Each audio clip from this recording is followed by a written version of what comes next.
রাজ্য জুড়ে একটা অরাজক পরিস্থিতি।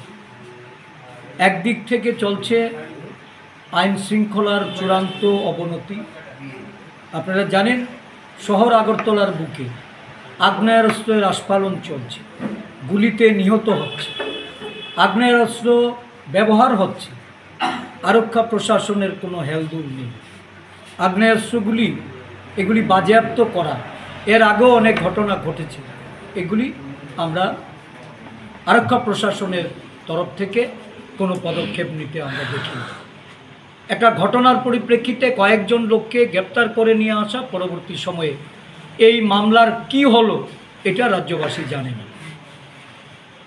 এই পরিপ্রেক্ষিতে আমরা প্রদেশ কংগ্রেস সাংগঠনিকভাবে আমাদের কর্মসূচি গ্রহণ করার লক্ষ্যে রাজ্যব্যাপী আমাদের সাংগঠনিক সভা চলছে।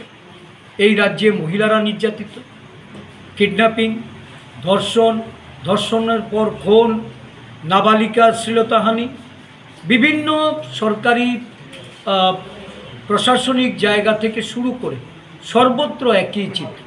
ঊর্ধ্বতন কর্তৃপক্ষ তার অধস্তন কর্তৃপক্ষকে শ্লীলতাহানি করে চলেছে। এটা কোন রাজ্যে বাস করছে? এটা জঙ্গলের রাজত্ব কায়েম হচ্ছে। দ্রব্যমূল্যের দাম ঊর্ধ্বগতি, খোলা বাজারে পেট্রোল বিক্রি হচ্ছে 200 টাকা লিটারে। রাজ্যের মুখ্যমন্ত্রী, খাদ্য জনসংবরণ মন্ত্রী, উনি বহিরাজ্যে গিয়ে নির্বাচনী প্রচার করছেন। রাজ্যের মানুষের বেহাল দশা। পাহাড়ে খাদ্য নেই, কর্মসংস্থান নেই, জলের জন্য হাহাকার।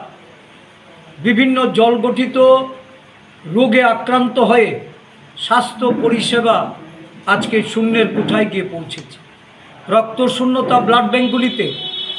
এই রাজ্যে একসময় রক্তদান উৎসব হতো, এখন রক্তদান উৎসবে বিরোধী দল যদি কোনো সংগঠিতভাবে কর্মসূচি নেয়, সেখানে শাসক দল গিয়ে আক্রমণ করে। এই দক্ষিণ জেলাতেও এই ধরনের ঘটনা ঘটেছে।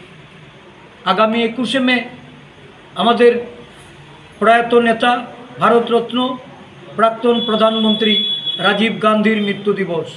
এই মৃত্যু দিবসকে আমরা যথাযোগ্য মর্যাদার সঙ্গে পালন করতে এবং এই শহীদান দিবসে আমরা রক্তদান শিবিরের আয়োজন করেছি।